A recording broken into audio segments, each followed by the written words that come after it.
பீகாரில் மீண்டும் ஆட்சி அமைக்கும் என்டிஏ கூட்டணி தனிப்பெரும் கட்சியாக உருவெடுத்த பாஜக. கொண்டாட்டத்தில் பாஜக தொண்டர்கள் இனிப்புகளை பரிமாறி மகிழ்ச்சி. மிகப்பெரிய வெற்றி, பீகார் மக்கள் வரலாற்றை உருவாக்கியுள்ளதாக அண்ணாமலை பெருமிதம். எஸ்ஐஆர் காரணமாக மக்கள் வாக்கு பறிபோகும் சூழல், முதல்வர் மு.க. ஸ்டாலின் வேதனை.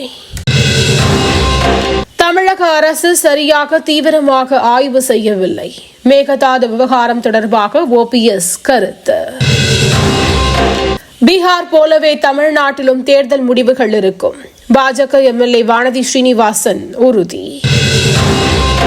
திமுகவில் யார் வேண்டுமானாலும் முதல்வராக முடியுமா? நயினார் நாகேந்திரன் கேள்வி.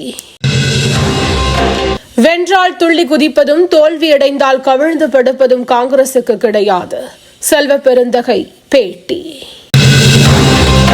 பீகார் மக்கள் பதிலடி கொடுத்துள்ளனர், எடப்பாடி பழனிசாமி கருத்து. மேகதாது அணை விவகாரத்தில் கர்நாடக அரசின் முயற்சியை தடுத்து நிறுத்த வேண்டும், டிடிவி தினகரன் வலியுறுத்தல். மின் வாரியத்தை ஊழல் வாரியமாக மாற்றியதுதான் திமுக அரசின் சாதனை, அன்புமணி காட்டம். பிக் பாஸ் நிகழ்ச்சியை தடை செய்யலாம், போஸ் வெங்கட் கருத்து.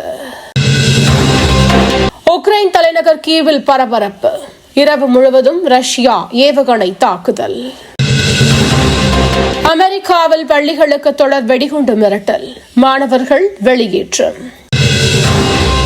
தேனி, தென்காசி உள்ளிட்ட மாவட்டங்களில் இன்று மழைக்கு வாய்ப்பு, வானிலை மையம் தகவல். தினந்தோறும் காலை தலைப்புச் செய்திகளை உடனுக்குடன் தெரிந்து கொள்ள வணக்கம் இந்தியா நியூஸுடன் இணைந்திருங்கள்.